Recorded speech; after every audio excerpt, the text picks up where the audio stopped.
I have received a replacement switch here. I'm going to set up the ohm meter again so we can see how it's expected to work and then compare it to the non-working version. I set up my alligator clips in the same way that the part is connected to the Miele PCB board. When we read the ohm meter, we see that it is an open circuit. That's denoted by O.L. Now let's see how it works when I press on the little plunger here to close the circuit. And you can see that it instantly says, 0 ohms. That's how it's supposed to work. I'm gonna open the switch, let go of the plunger, open circuit, close the circuit, see, instantly 0 ohms. That's how it should be. And again, I'm going to now set my clips on that, and you'll see how it doesn't behave the same way. So here we have the leads set up and the unit attached to the pump. Doesn't matter which order the leads go.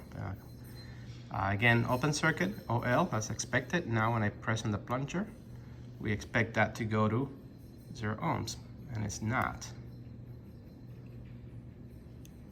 There you go. I put more pressure, and then you see that you get this bad reading. It's supposed to be 0 ohms, but you see how it fluctuates, and I have to put a lot of pressure to even make that switch close. So we kind of now convince ourselves that this is a defective part. Now we're gonna need a soldering iron to finish this job, and then we should put the unit back together. For the repair, we're gonna need a couple of tools here. We're gonna need to cut these wires. So I have a wire cutter.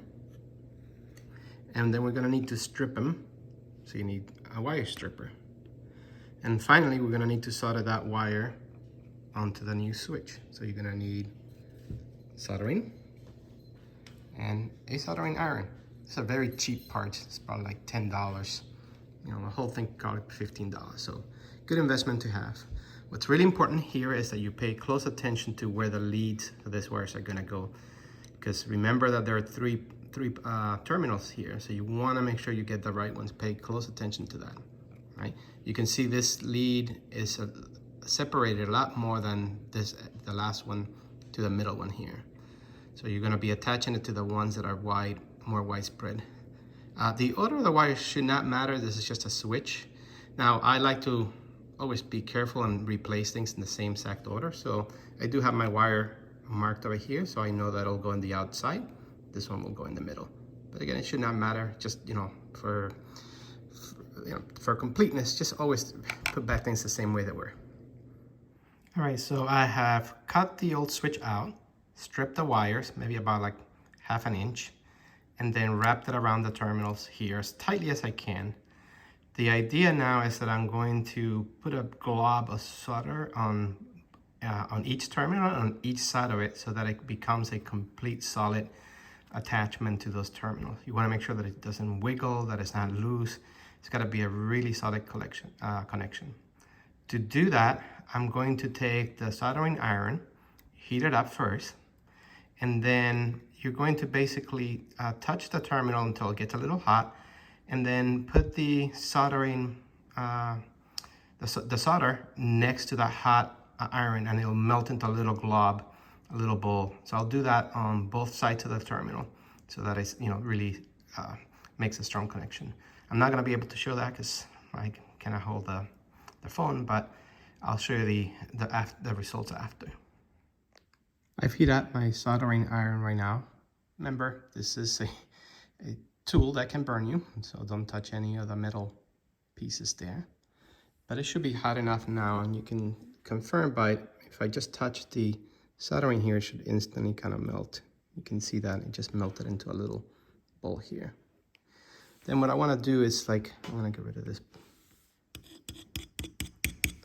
You just want to heat up the terminal so that when I touch the when I touch the soldering to the tip, it'll melt all around it and make a little bowl. All right, there's my job completed. You have a blob of solder on both sides. And what we want to do now is confirm that it's a good solid connection. I am going to use the connector on this side and connect my leads so that I can verify that the switch is operating properly from this side where the computer is going to be attached. I see the idea here is to verify that my soldering joints are good, that the switch is going to work as expected from the perspective of this connector that goes to the PCB board. Again, the wire color doesn't matter. What you do have to be careful is one, they do not touch each other, just so that it doesn't mess up the test. It won't shock you or anything like that. It means that the test will be bad if they touch each other. So make sure they're separated and they're landed on top of the metal clips that are inside here. You can see them. And then here's my switch. The test that we did before, without the plunger being pushed down, we should read 0L, which is the open circuit. We do see that. And then I'm going to press here. And we're going to see that go to 0 ohms, which is a closed circuit. I'm gonna let go. Perfect. So that switch is working just like it's expected. I want to call out that the next steps are important. It does matter which way you put your switch back in. There are two little stubs coming out of this plastic that are going to go into the holes that are in the switch. But just keep in mind that you want the two leads to be here on the right side as you're looking from the top. That's how it is. That's how it was when we first started. You want to put it exactly in the same way. Okay, so I put everything back together. The screws are back. My lines are lining up over here. Probably should have put one on this plastic and down on the cogwheel. This really doesn't make any sense. So if you do it, mark it on the plastic and on the cogwheel, just like I did here in this plastic and the cogwheel. Next, I really want to make sure that I put the seal back, but this whole section is very clean. You don't want to have any hairs or dust or anything that could get water to leak. The same with the seal. Since I didn't order one or anything like that, I'm just gonna try to clean this very gently with some soap, and it's got some dirt and scum that you want to remove, just so you have a clean seal. Well, the seal is in. Make sure that there are no gaps or anything, that it sits very tightly in there, because next you're gonna have to put the cap on. The cap only goes one way. You'll see, like if you put it the wrong way, this little clamps on the side won't line up, so you cannot go wrong with that. So just put it in and put the two screws back. And after that, we're just gonna have to put back the pressure switch that we took out, and then the pump should be ready to go back into the unit. So I placed the cap back on the circulation pump. It definitely was not something I needed to have done to have root caused this problem. Initially, I thought maybe there could be something stuck inside, but if you don't have to do that, try to avoid it and go for the switch first when you're debugging this. It was really difficult to push this back down. You got to use a lot of pressure on the top. Then you got to get this clip to go on that side, the clip on the other, and make sure that the ring has not moved, the O-ring that's in there. There is a little bit of a gap here, but I did confirm from my looking back at another video that it was there before I open it up. So I think that's good. My biggest concern here is that I could get any type of water leaking now, because I kind of separated this. But hopefully I pushed it down enough and the seal is good that it won't happen. But if you do open that, keep an eye on making sure there's no leak after you install the pump and you run it a few times. The other part that you need to put back is this pressure switch. It goes with the ground pin here towards the front. So keep an eye on that, make sure that you set it in correctly. But this unit is now all pulled back together. We got everything sealed and correctly reinstalled back. So now I'm just gonna go and put the unit back into the dishwasher machine. All right, so I'm anticipating that pushing the pump back onto the hoses and the drain sump, the sump area there, it's gonna be a little difficult. So I used a little bit of cooking oil just to get it around the outputs there. I think that hopefully that makes it easier to push back in. Specifically use cooking oil because I don't want any kind of mechanical oil or anything like that get into the dishwashing, because that could flow through and get onto dishes. So to be safe, I just use cooking oil. So you can see here it's oily, oily, oily, and hopefully that makes it easier to push everything back in. All right, getting the circulation pump back in is probably the most difficult part. One, because that hose in the back, it's really difficult to get it hooked to the output from the circulator. So you're gonna have to wiggle things and move things around. Again, the way that this thing came out, look at my previous video, is the same way I was able to push it back in. So I had to come in quite like at an angle like this. Then I had to flex the metal, and then finally, you know, get the input of the pump here into the seal, and then push it back in so that it falls into the holes that are here. But really the hardest part is that hose in the back. So if someone knows of a trick to do that, you know, please add it to the comments, because that probably took me just like half an hour to make sure that it was completely seated correctly. Once I did that, then it was just a matter of looking back at my previous video and making sure I was not forgetting any of the cables. There's a ground cable over here, a connector down here, and this connector, and the two for the shutter switch. Fortunately, when I was pushing it back in, I kind of broke the clip over here. I hope it doesn't cause any problems. Still pretty tight in there, but I did break the clip that holds it in place. So be careful with that clip. Then you have the heating element cables. The black goes in the front. See how I label them? Match. There's a ground connector here. Then I moved on to the pressure switch. It's got its own ground connector. The white cables go in the front, and the black cables in the back. Remember how I also had labeled them, so it's easy for me to see. But I think the connectors are keyed, so there's no way that you can get them running there. But refer back to your own pictures to make sure you don't forget something. Yeah, so once that's done, I'm just gonna put the last hose here, connect this one back, and I'm gonna give it a test and see how it goes.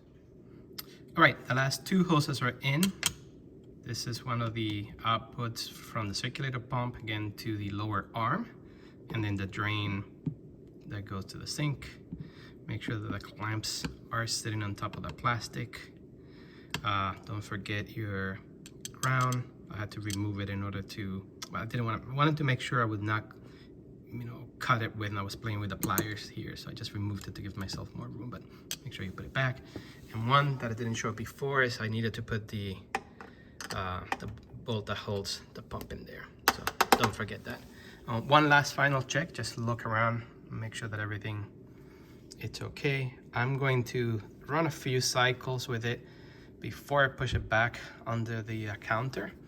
I'm not going to put the bottom plate. I want to make sure that there is no water leaks anywhere. That's the first thing we want to do, and I'll run it multiple times. I recommend that you do the same. You want to be sure that no water leak is coming from here where I actually removed it. You don't need to do that, but more importantly, here in the middle where this is the sump, where the water is getting sucked into the pump, I'm gonna make sure there's no water leaking there anywhere. So we'll see. A couple more reminders. Don't forget to put the round return valve back in place. The basin is completely dry. I kind of read that if a dishwasher sits around for a long time, it may throw some error codes. So I'm going to pour some water into the basin for that reason, but also I want to see if there are any leaks before I start a full cycle. So I'll start putting some water in here and then look at the bottom and wait to see if any water leaks from the hoses. Yeah, this is why it's important to just do a test. I do have a leak, so I gotta go figure out where that's coming from. The only place I'm finding water leaking is from the seal between the pump and the basin. I think you can see a water droplet right there. That's telling me that that seal is not holding up. Unfortunately, I think that means I'm gonna have to take the pump out, reseat it, and try it again. I don't know if I'll have to buy a new seal or not. And looking back at one of my videos, I do not see this much of a gap here between the seal and this edge. So yeah, it looked like maybe it did not go in correctly. Well, A little bit more work. I guess we gotta pay attention to that when we put it in next time. I'm gonna try a different approach to getting the circulation pump out. This time I've turned the dishwasher on its left side. That way I have easier access to these hoses that before were in the bottom part and it was really hard for me to get them out and to even put them back. So I'm hoping that by having it on the other side, I have a little bit more visibility and ability to play with it. I already removed the hose. There's still some water in there that's draining out. Again, I'm going to have to move this metal piece this way. Use kind of a screwdriver just to give you some pressure here. Once I have that, then I'm just gonna take it like at a 45-degree angle like I did before. And then I'm gonna try to figure out if I could get that seal to sit correctly. Hopefully it's not damaged and I won't have to buy a new one, but that's always a possibility. All right, so this is trial and error. Try the first time, got a little leak. Let's find out now how we can make it stop. I got the seal out. Just kind of clean it up a little bit, put some oil or maybe hand soap or something that would make it easier to slide back onto this plastic and inside this again.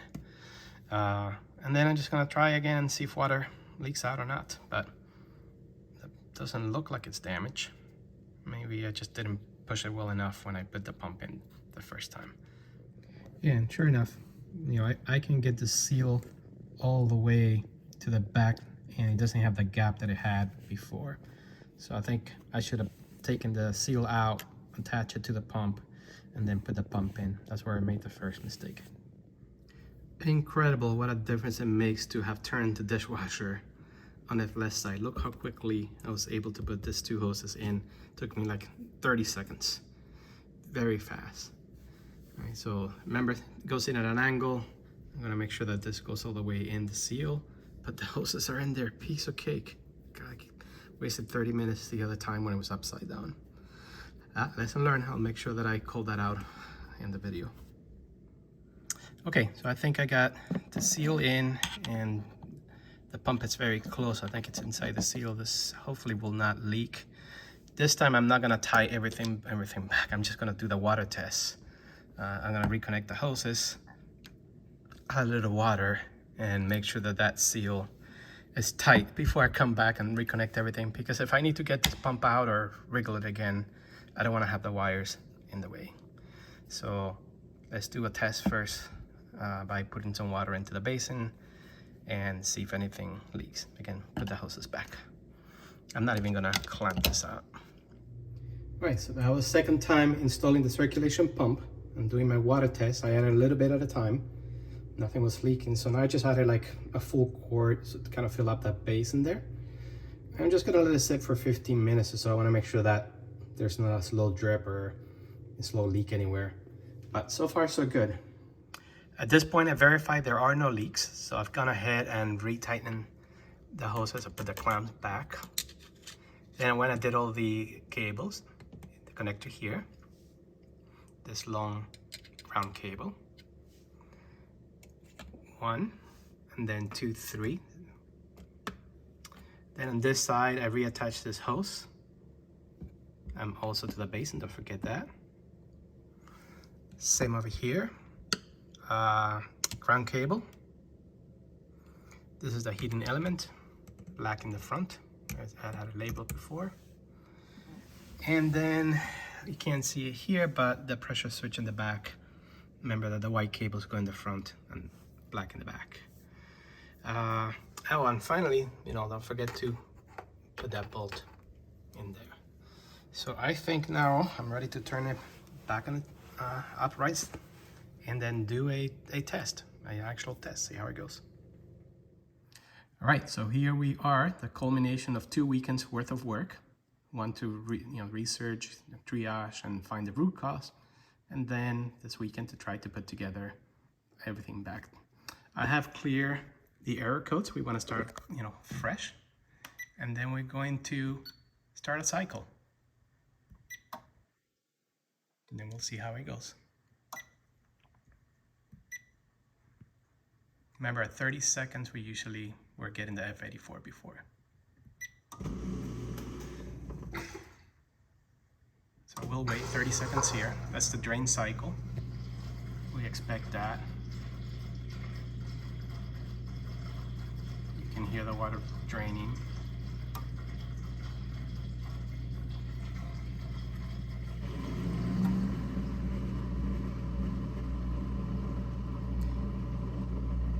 We're approaching that 30-second mark. Expect water to start coming in if everything is okay.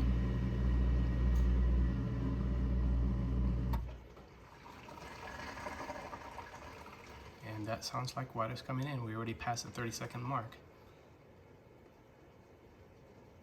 I hear water being led into the unit.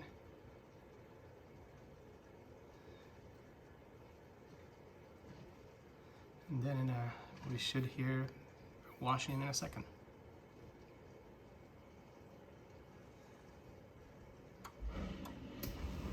There it is. So those are the arms now spraying water. And they should be going to the middle and then bottom top. So the shutter slider is working fine. We'll let it run. I'm gonna look below to make sure that there's no water leaking, but this is looking very positive.